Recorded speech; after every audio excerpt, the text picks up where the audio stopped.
Hi there. Welcome in to what is going to be another very different journal, as you can see.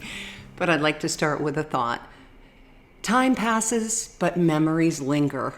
Eddie Stack. Well, here I am in West Kelowna, and it is late, and we're just about to head to bed before we hit the road again tomorrow to head back to Vancouver Island. It's about a 4.5 hour, 5 hour drive, and then a ferry, and then we're home again. But this trip was to celebrate my dad's 90th birthday yesterday, and we did. He had a cake that was Nanaimo bar and was specially made for him. And we got together, 3 of his 4 daughters, and we sang for him. We performed songs that I can't even include a bit of it if I wanted to. How old are you today, Dad? I'm 10 years less than a century. Yes. Yes. All right. You get to blow out the candles, make a wish. But my sisters, Heather, Leslie, and I gave Dad a birthday that, well, it won't be memorable for him. It's memorable for us. The day began with Rob hooking up to the TV my computer, which has hundreds of slides from Dad's life, starting with his childhood on a farm and growing up, and then going through the Air Force and his years as a pilot and marrying Mom, and then of course having 4 daughters. And there are pictures from all over the world. Many of them Dad couldn't remember, but then again neither could we, because they're places that maybe we hadn't gone to or we'd only gone to as kids, everywhere from Africa to Wales to Alberta, of course, Dad's home province. So it was a great day, and there was lots of music and celebrations and small presents, but the real gift was having Dad here for his 90th. It's a sad thing going through a parent having dementia and losing his memory as he has, and we were just grateful, as I say, that he is here. He's in good health, even though his mind is not. And we were reminiscing about Rob's father's 90th birthday and how 6 months later he left us. But his dad, his health was failing, although he was extremely sharp. And you ask yourself, which would you have? Why do we have to make that decision, you know?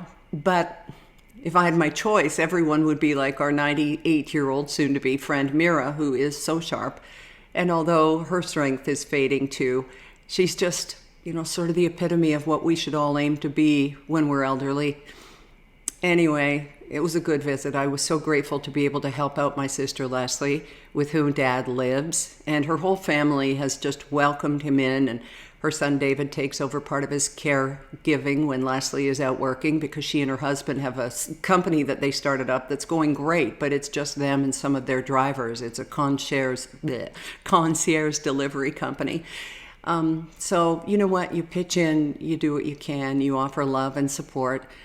And as the day ended, I had the pleasure of doing something my dad did for me the years that he was able to be home, because he was a pilot and he was gone so often. And he would read me a story. That's maybe why I love doing Drift so much, but he'd read me and my sister Leslie, who shared a bedroom back when kids did.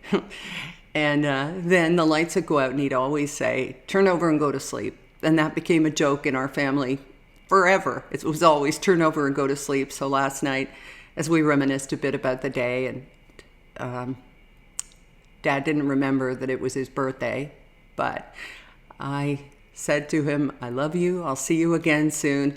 I said, "I'll be back in another couple of months." And he said, "Why?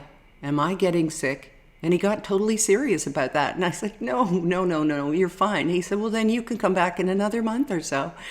And so I kissed him on the cheek and I said, "Turn over and go to sleep."